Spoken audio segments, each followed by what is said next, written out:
নমস্কার। মহামান্য সুপ্রিম কোর্টের রায় অনুসারে যারা চিহ্নিত অযোগ্য, যারা ঘুষ দিয়েছে, সাদা খাতা দিয়েছে, ওএমআর ম্যানিপুলেশন করেছে, যারা দাগী, তাদের তালিকা প্রকাশ হচ্ছে। মাননীয় চেয়ারম্যান সিদ্ধার্থ মজুমদারের হলফনামা সুপ্রিম কোর্টে জমা পড়েছে, সেখানে 15,800 জন আনটেন্টেড। তাহলে আমরা যারা আনটেন্টেড, যারা ঘুষ দিইনি, সাদা খাতা দিইনি, এসএসসি বোর্ড, রাজ্য সরকার, হাইকোর্ট, সুপ্রিম কোর্ট কোথাও যখন বা সিবিআই কোথাও যখন আমাদের নামে অভিযোগ নেই, আমরা কেন পরীক্ষায় বসবো?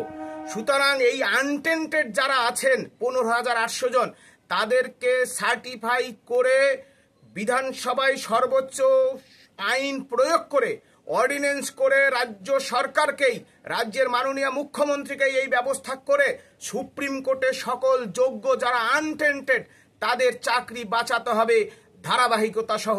সুতরাং যেখানে আনটেন্টেড চিহ্নিত, যেখানে টেন্টেড চিহ্নিত, আনটেন্টেড চিহ্নিত, সেখানে আনটেন্টেডরা কেন রাজ্য সরকার, এসএসসি এবং বোর্ড তাদের সংগঠিত দুর্নীতির পাপের সাজা নিয়ে নতুন করে কেন এই নতুনদের সাথে নতুন করে পরীক্ষায় বসবে? আমরা বিচারপতি, সুপ্রিম কোর্টের মাননীয় বিচারপতিদ্বয় যারা আছেন তাদের দৃষ্টি আকর্ষণ করছি। আমরা দেশের রাষ্ট্রনায়ক, দেশের প্রধানমন্ত্রী, রাষ্ট্রপতি সকলের দৃষ্টি আকর্ষণ করছি। কারণ আনটেন্টেড শিক্ষক যখন, আমরা আনটেন্টেড, আমরা ঘুষ দিইনি, আমাদের কেন নতুন করে পরীক্ষায় বসানো হচ্ছে? এই বক্তব্য ভারতবর্ষের সর্বোচ্চ আদালতকে আমরা রাখছি। আমরা ন্যায় বিচার থেকে বঞ্চিত হচ্ছি, আমরা ন্যায় পাচ্ছি না, আমরা ন্যায় পেলাম না।